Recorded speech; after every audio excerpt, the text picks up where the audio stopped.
बिस्मिल्लाहिर्रहमानिर्रहीम। Online education platform में आई am mister Chand Mia, assistant teacher English Pachua high school Kapasia Gazipur, class 6 to 10,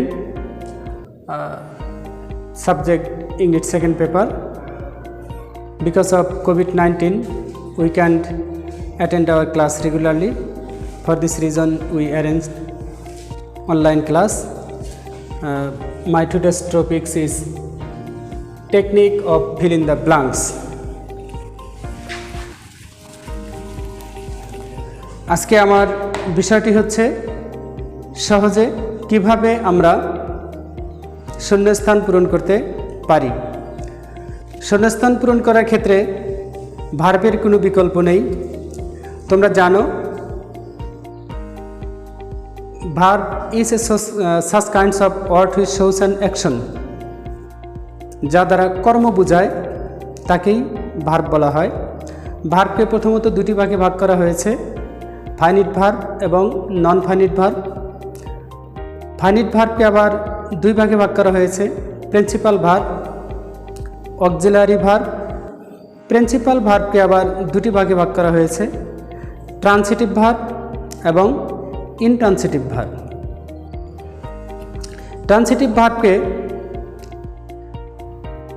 আমরা আবার চারটি ভাগে ভাগ করেছি, factitive verb, quasi passive verb, reciprocal verb এবং reflexive verb.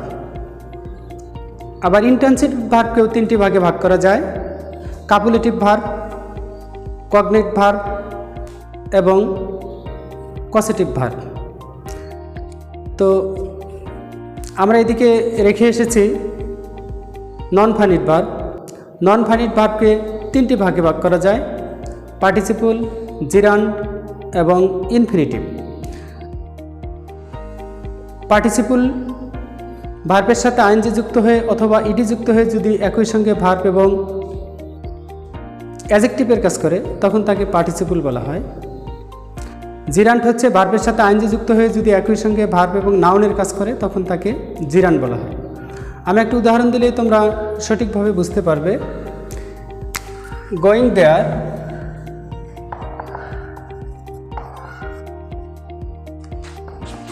I found him absent।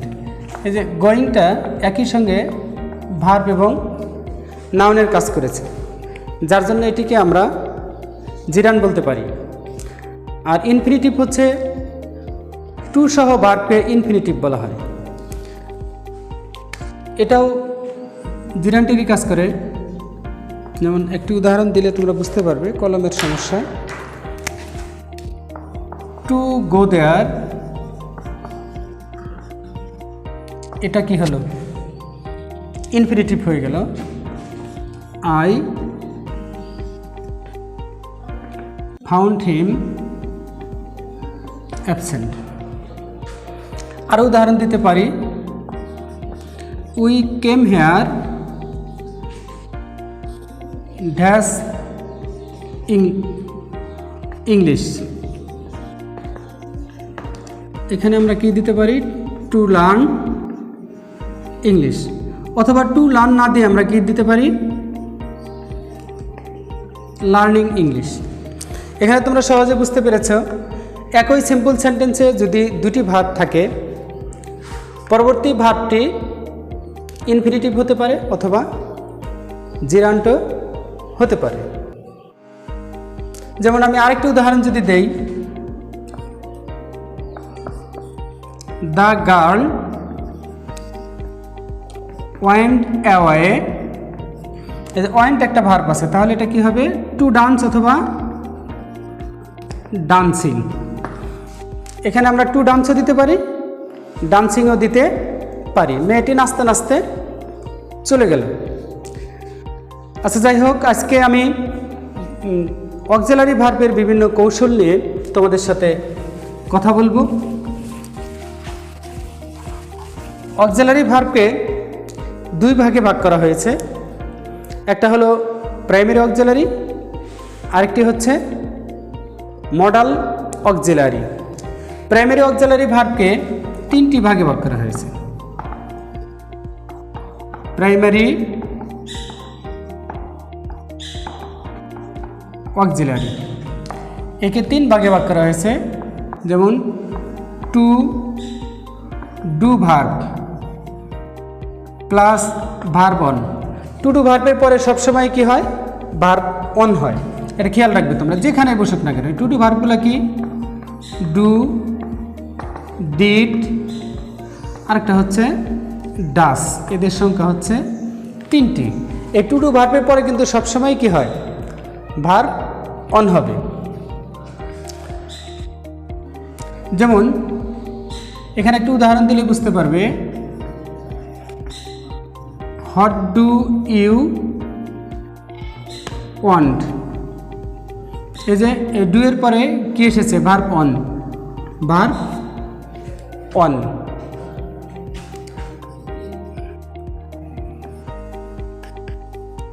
Where does Nazmul dash. তাহলে এখানে কি হবে? গো। এখানে ওয়ান্ট দিলে হবে না, কারণ যে টু ডু ভার্ব আছে, ডাস আছে, এজন্য হোয়ার ডাস নাজমুল গো দিতে হবে। আমি এখানে লিখেছি যে টু ডু ভার্বের পরে কি হবে? ভার্ব অন হবে। ক্লিয়ার বন্ধুরা? এবারে to have verb. To have verb plus হলো verb three. To have verb কি? হ্যাভ, হ্যাজ এবং হ্যাড। এদের সংখ্যাও কয়টি? তিনটি। তাহলে টু হ্যাভ ভার্ব সবসময় কি গ্রহণ করে? ভার্ব থ্রি গ্রহণ করে, সে যেখানেই থাক না কেন।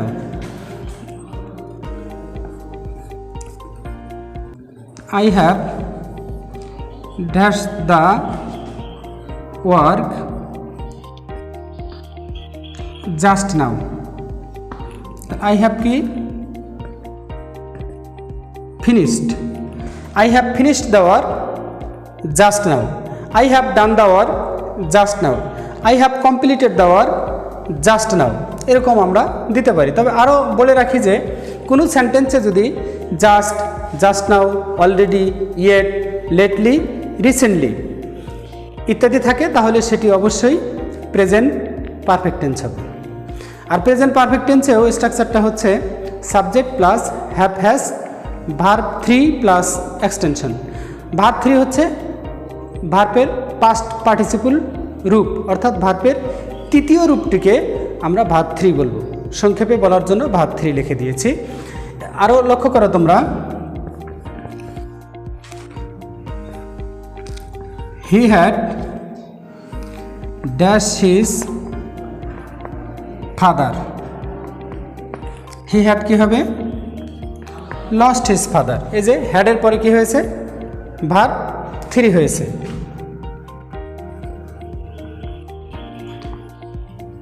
Kamal has dash a letter to me.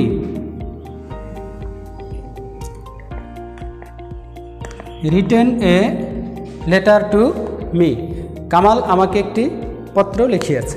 তাহলে আমরা এখানে কি দেখতে পারলাম?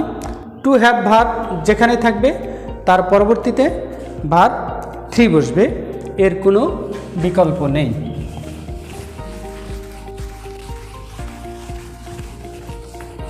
এবারে আমরা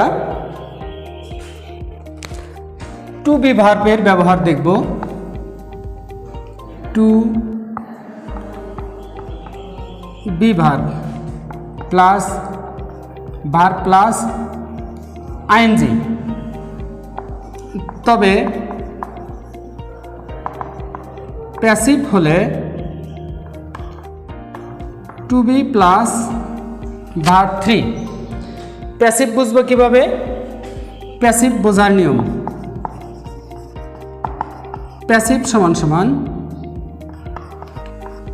two be plus preposition. To be এর পরে প্রিপোজিশন থাকলে সেটা কি হবে? টু বি এর পরে যদি গ্যাপ থাকে, এরপরে যদি প্রিপোজিশন থাকে, তাহলে সেটি প্যাসিভ হবে। আর প্যাসিভ হলে এখানে কি দিতে হবে? ভার্ব 3 দিতে হবে। এই টেকনিকটা যদি তোমাদের মনে থাকে তাহলে এই অল্পতেই অনেক সহজে আমরা ফিল ইন দ্য ব্ল্যাঙ্কসগুলো পূরণ করতে পারবো। এটি ইংরেজির সর্বক্ষেত্রেই প্রয়োজন হয়। তো টু বি ভার্বগুলো আমি তোমাদেরকে লিখে দেখাবো। অ্যাম, is, R,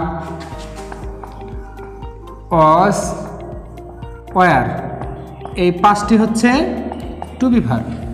two be verb কয়টি পেলাম আমরা? 5টি। এই 5টির পরে অ্যাক্টিভ ফর্মের ক্ষেত্রে আইএনজি হবে, আর প্যাসিভ ফর্মের ক্ষেত্রে কি হবে? ভার্ব 3 হবে। আমি দু একটা উদাহরণের মাধ্যমে তোমাদেরকে বুঝাবো।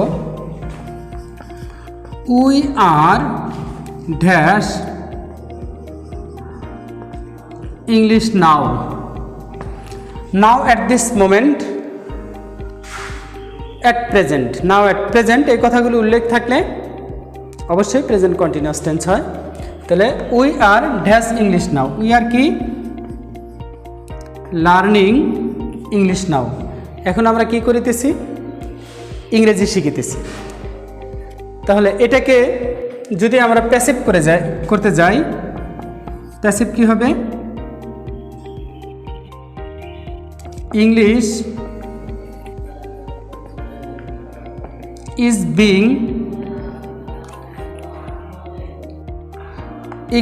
is being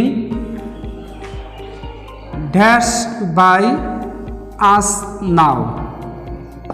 তাহলে এখানে কি হবে? এই যে লার্নিংটা আছে এখানে তোমরা খেয়াল করো, এখানে কিন্তু অক্সিলারি দেওয়া আছে। কি অক্সিলারি? Two B. আর এখানে কি দেওয়া আছে? বাই। তাহলে আমি শর্তটা কি দিয়েছি? টু বি এর পরে যদি গ্যাপ থাকে এবং এর পরে যদি প্রিপোজিশন থাকে তাহলে সেটা কি হয়ে যাবে? প্যাসিভ হয়ে যাবে। তাহলে এখানে লার্নিংটা কি হয়ে যাবে? লার্নড হয়ে যাবে। English is being learned by us. তাহলে সহজে অনুমেয় টু বি এর পরে সরাসরি গ্যাপ, এর পরে কি রয়েছে? প্রিপোজিশন রয়েছে।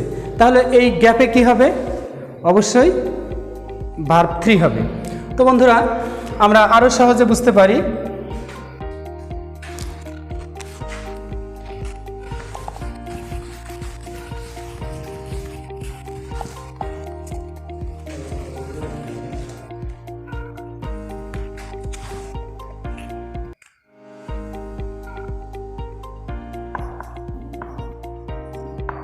প্যানিক সাইজড মি, এটাকে প্যাসিভ করলে কি হবে? আই ওয়াজ, ওয়াজের পরে তো আইএনজি হওয়ার কথা ছিল, উইথ প্যানিক। তাহলে এটা কি হবে? এই যে ওয়াজ কি? টু বি, গ্যাপের পরে কি রয়েছে? প্রিপোজিশন রয়েছে। তাহলে শর্তটা কি? এখানে প্যাসিভ হবে। প্যাসিভ হলে কি হবে? ভার্ব 3 হবে। I was sized with panic. আমরা আরো ভালো করে খেয়াল করি।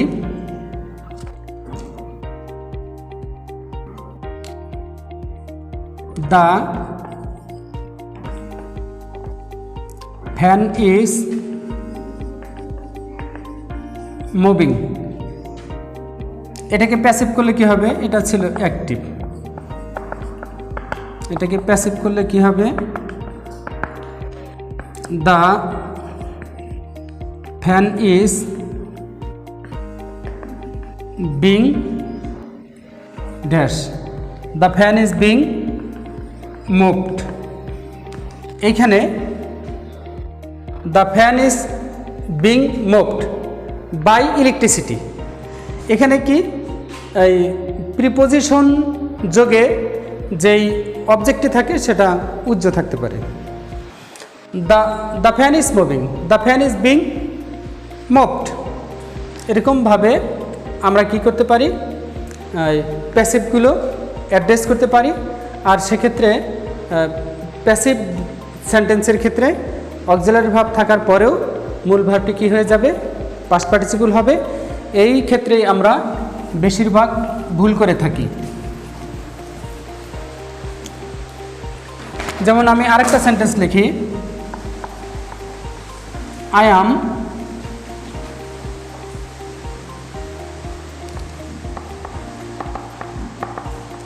Writing a letter. এটা কি হতে পারে? A letter is being dash by me. এটা কি হলো? Written by me. এই যে এখানে প্রিপোজিশন রয়েছে, এখানে টু বি ভার্ব রয়েছে, মাঝখানে গ্যাপ, তাহলে এটা প্যাসিভ ছিল নিঃসন্দেহে, এজন্য এখানে ভার্ব 3 হয়ে গেছে। এবারে আমরা যেটা শিখব সেটা হচ্ছে মডাল অক্সিলারি। আমি বলেছি অক্সিলারি ভার্বকে 2 ভাগে ভাগ করা যায়, প্রাইমারি অক্সিলারি এবং মডাল অক্সিলারি। প্রাইমারি অক্সিলারিকে 3 ভাগে ভাগ করা হয়েছে, to be, to do, to have. To be এর সংখ্যা 5টি, টু ডু এর সংখ্যা 3টি এবং টু হ্যাভ এর সংখ্যা 3টি। এই মোট প্রাইমারি অক্সিলারি 11টি, এবং এদের অবস্থান কোথায় কি সেটা আমি তোমাদেরকে জানিয়েছি। এবার আমি মডাল অক্সিলারি সম্পর্কে ধারণা দেব।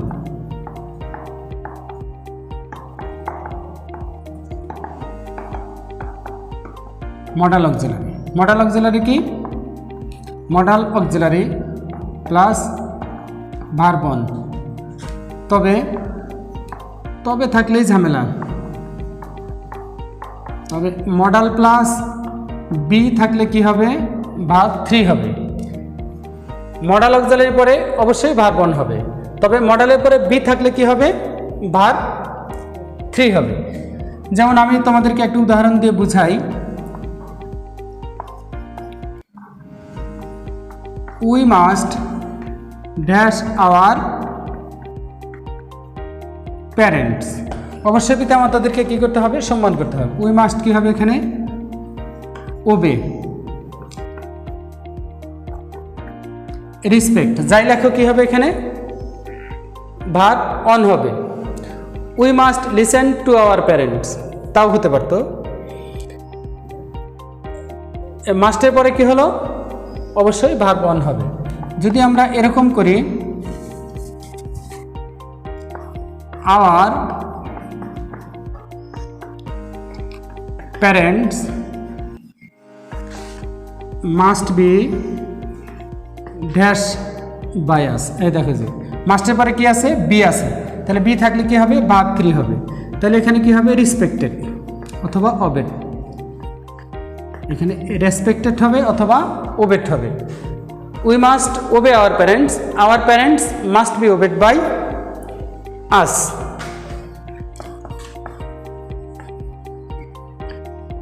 ইউ শুড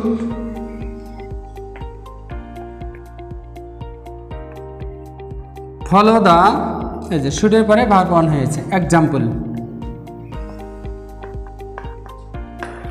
কি হলো এখানে? You should follow the example. তাহলে এখানে যদি এরকম থাকতো, the example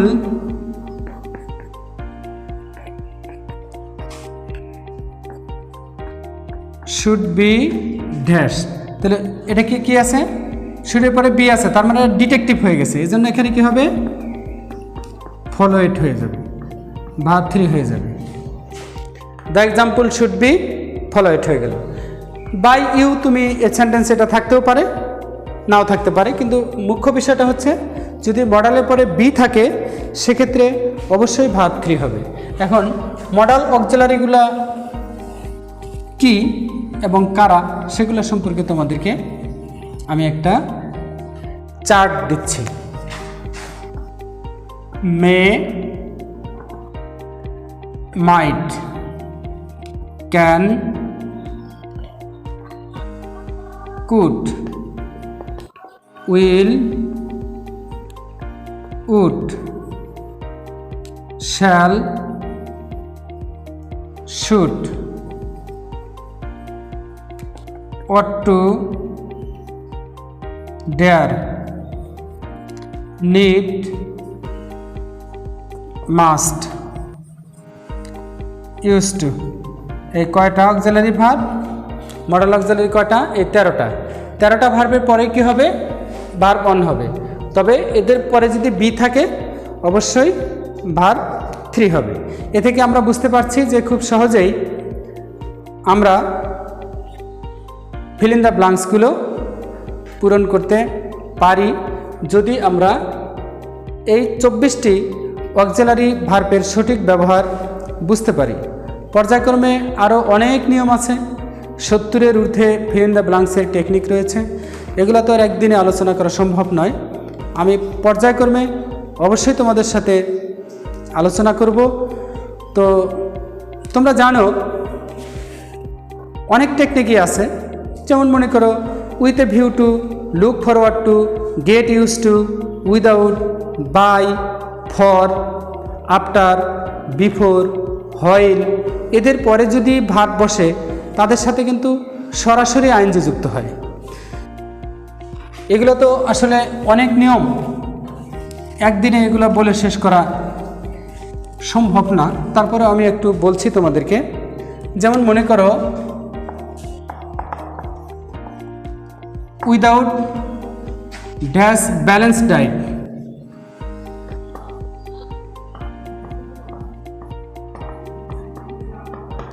you can't be healthy, সুষম খাবার না খেলে তুমি স্বাস্থ্যবান হতে পারো না। উইদাউট আছে, তাহলে এখানে সরাসরি কি হবে, ভার্বের সাথে আইএনজি যুক্ত হবে। Without eating balance diet you can not be healthy, সুষম খাবার না খেলে তুমি স্বাস্থ্যবান হতে পারো না। তারপরে বাই যদি থাকতো তারপরেও আইএনজি হতো, হোয়াইল থাকলেও আইএনজি হবে। যেমন মনে করো while dash on the road, comma I saw a snake, রাস্তা দিয়ে হাঁটার সময় আমি একটি সাপ দেখলাম। হোয়াইল এখানে তোমার ইয়েতে বক্সে ওয়াক দেওয়া থাকবে, কিন্তু আমি কি বললাম যে হোয়াইলের পরে যদি ভার্ব বসে অবশ্যই তার সাথে কি হবে, আইএনজি যুক্ত হবে। তাহলে ওয়াকটা কি হয়ে যাবে, walking. While walking on the road I saw a snake, রাস্তা দিয়ে হাঁটার সময় আমি একটি সাপ দেখলাম। তো আমি কি বলেছিলাম, while, after, before, with a view to, look forward to, get use to, by, for, without, এরপরে যদি ভার্ব বসে তার সাথে অবশ্যই আইএনজি যুক্ত করতে হবে। এখানে একটা কথা আছে, হোয়াইলের পরে ভার্ব বসলে তার সাথে আইএনজি যুক্ত হয় ঠিকই, কিন্তু হোয়াইলের পরে যদি সাবজেক্ট থাকে সেক্ষেত্রে কিন্তু আর আইএনজি যুক্ত হবে না, সেটি আবার পাস্ট কন্টিনিউয়াস টেন্স হয়ে যাবে। যেমন while Nazmul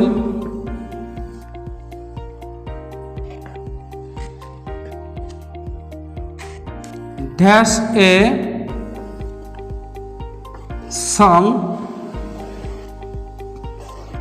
he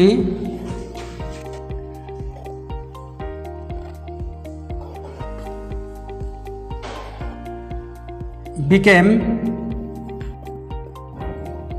very pleased to see me, এই দেখো যে ইনফিনিটিভ কাজে লেগে গেছে, টু সি হয়ে গেছে।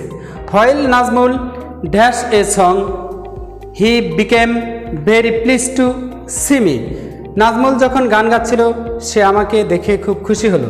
তাহলে এখানে হোয়াইলের পরে সাবজেক্ট আছে, হোয়াইলের পরে সাবজেক্ট থাকলে কি হবে, পাস্ট কন্টিনিউয়াস টেন্স হবে। ওয়াজ সিঙ্গিং, এই দেখো কত সুন্দর একটা নিয়ম।